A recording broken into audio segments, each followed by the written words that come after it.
அன்று ஒரு நாளில் புனிதமான கைலாச பர்வதத்தில் உலகையே கட்டி காக்கின்ற சிவனும் பார்வதியும் இடவலமாக வீற்றிருந்தார்கள். அங்கு மேலும் தேவர்கள், ரிஷிமார்கள், கம்போவர்கள், கணநாதர்கள், சாரணர்கள், சித்தர்கள் என கைலாசத்திற்கானவர்களும் அங்கு இருந்தனர். உலகிலுள்ள அனைத்து உயிர்களும் எந்த உயிருக்கு எவ்வளவு என தெரிந்து அறிந்து உணவளிப்பது ஈசனாகிய சிவனின் பணிகளில் ஒன்று. அவ்வாறே அன்றும் பார்வதி தேவியிடம் ஈசன், நான் பூலோகம் சென்று அனைத்து உயிர்களுக்கும் அவைகளின் பிறவி பயனின்படியான கணக்குப்படி உணவளித்து வருகிறேன் என கூறி பூலோகம் சென்றார். பூலோகத்தில் ஈசன் எறும்பு முதல் யானை வரையிலும், உருவாகுகிற திசு முதல் வயிற்றில் இருக்கும் சிசு வரையிலும் எவற்றிற்கும் குறைவில்லாது படியளக்கும் போது அங்கே கைலாசத்தில் இருக்கும் அம்மை பார்வதியாளுக்கு ஒரு சந்தேகம் சிவனின் மீது வந்தது. தினமும் ஈசன் படியளக்கப் போகிறேன் என்று செல்கிறாரே, அது எவ்வாறு, எவருக்கும் தவறாது எப்படி படியளக்க முடியும் என்று ஈசனின் பணி மீது தேவியின் மனதில் ஒரு சந்தேகம் வந்தது. எனவே இதை சோதித்து அறிய நினைத்தாள் அம்மை உமையவள். உடனே தேவலோக தேவ கச்சரிகளை அழைத்த தேவி, நீங்கள் சென்று ஒரு காஞ்சிராம் கம்பில் கடையப்பட்ட சிறு குமிழ் ஒன்றை செய்து வாருங்கள் என்றார். அவர்களும் மூடினால் காற்று கூட புக முடியாத அளவில் துல்லியமான ஒரு காஞ்சிரங்குமிழை உருவாக்கி அம்மையிடம் அளித்தனர். உடனே தேவி பூலோகத்தில் இருந்து ஒரு சித்தெரும்பு ஒன்றை பிடித்து சிமிழுக்குள் அடைத்து அதை தனது சேலை முடிப்பில் முடிந்து வைத்தாள்.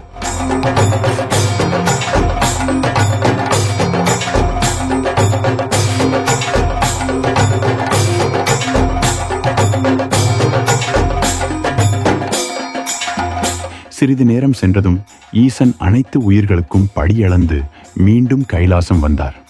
இறைவனுக்கு அவர் வந்ததும் செய்ய வேண்டிய பணிவிடைகளை செய்த தேவி, இறைவனிடம் நீங்கள் எவ்வாறு அனைத்து உயிர்களுக்கும் படியளந்தீர்கள், ஒரு உயிர் கூட விடுபட்டிருக்காதா என்று ஈசனிடம் வினவ, அதற்கு ஈசன், ஒவ்வொரு உயிருக்கும் அந்த உயிர் அதன் முற்பிறவியில் செய்த நல்ல கெட்ட காரியங்களின் கணக்குப்படி இந்த பிறவி வழங்கப்பட்டிருக்கும். அந்த பிறவி பலன்படி ஒவ்வொரு உயிருக்கும் ஒவ்வொரு நாளும் எவை வழங்கப்பட வேண்டும் என கணிக்கப்பட்டு வழங்கப்படும். இந்த கணக்கீட்டில் உணவும் அடங்குவதால் அதில் தவறு நேரக்கூடாது என்று நானே நேரில் சென்று என் கவனத்தில் வைத்து அளித்து வருகிறேன்.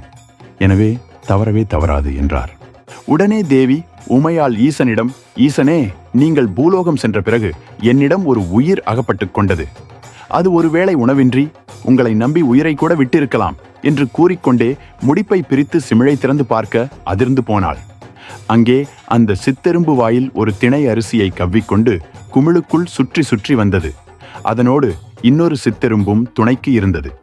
உடனே தேவி இறைவனின் காலில் விழுந்து, ஈசனே, தங்களின் பெருமையை நானே மறந்து அறியாது தெரியாது மாபெரும் தவறை செய்துவிட்டேன், என்னை மன்னித்து விடுங்கள் என்று நடுநடுங்கி அம்மை ஈசனிடம் மாப்பு கேட்க, ஈசனோ கண்கள் சிவந்து கடும் கோபம் கொண்டு அம்மை உமையவளுக்கு ஒரு சாபத்தை உதிர்த்தார். அந்த சாபம் என்னவெனில், கணவனை சொதித்ததால் காட்டு பேச்சியாக போக கடவது, மன்னனை சோதித்ததனால் மயான பேச்சியாக போக கடவது, பேயாக பிறந்தாலும் போதாது, நீ சுடுகாட்டு பேயாக போக வேண்டும்.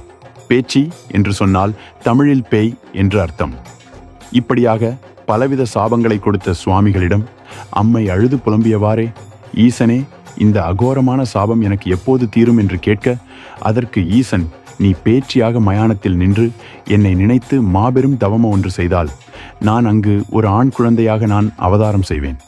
நீ அந்த குழந்தையை கையால் தொட்டதும் உன் சாபம் தீரும் என்றார். ஈசனின் கோபத்தினால் சாபம் பெற்று பூலோகம் வந்த அம்மை உமையவள் பூலோகத்தில் தில்லைவன காடாகிய மயான பூமியில் ஐம்புலன்களையும் அடக்கி ஈசனை நினைத்து அம்மாள் பேச்சியாக ஒரு மபெரும் தவத்தை செய்யதார். அப்படியே அம்மையின் தவத்திற்கு இறங்கிய ஈசன் அங்கு பேச்சியான தேவிக்கு காட்சி கொடுத்தார். அப்படியே அம்மையிடம், உனக்கு என்ன வரம் வேண்டும் என்றார். அதற்கு அம்மை, ஈசனே, நான் கணவனுடன் சேராது ஒரு கைக்குழந்தை வேண்டும் என்றாள்.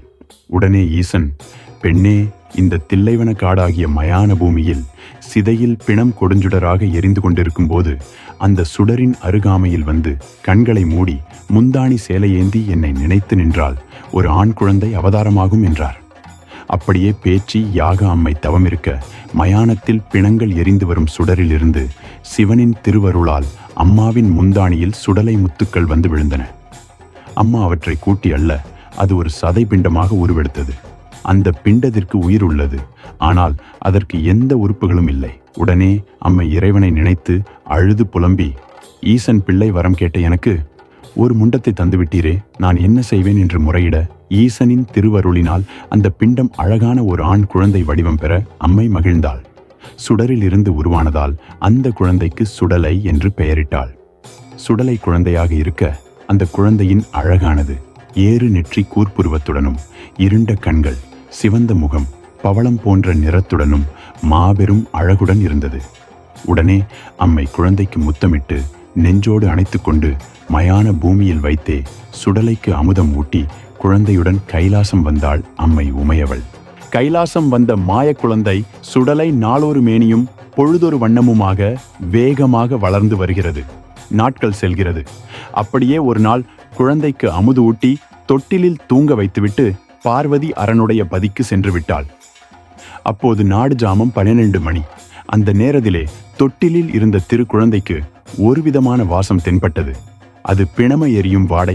உடனே சுடலை நினைக்கிறார், அந்த அம்மா நமக்கு அமுது ஊட்டி நேரமாகிவிட்டது, நமக்கு பசிக்கிறது, இனிமேல் இந்த அம்மா ஊட்டும் அமுதம் நமக்கு போதாது, தனது வயிறு இந்த வாடை வரும் பிணங்களை தின்றால்தான் நிறையும் என்று எண்ணி எவருக்கும் தெரியாது வடக்கு வாசல் வழியாக தில்லைவன காடகிய மயான பூமிக்கு சென்றார்.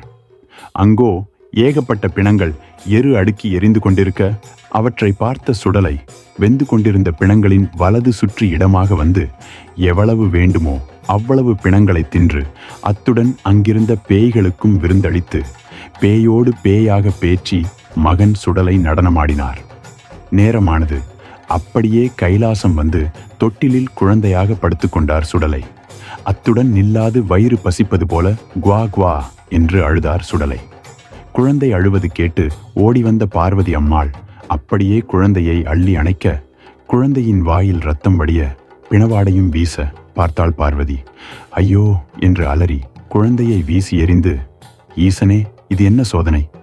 குழந்தை வரம் கேட்ட எனக்கு பிணம் தின்னும் பேயை குழந்தையாக தந்துவிட்டீரே என்று அழுதாள். உடனே வந்தார் பரமசிவன். உட்காரணம் இல்லாது எவையும் நடத்த மாட்டார் ஈசன். எனினும் காரணத்தை வெளிக்காட்டாது. அம்மையை பார்த்த சிவன், ஆம் தேவி, இவன் பிணம் தின்றதால் சைவமான என்னுடைய கைலையதிற்கு ஆகமாட்டான், இவனை பூலோகத்திற்கு அனுப்பிவிடுகிறேன் என்று கூறி சுடலையை அழைத்தார்.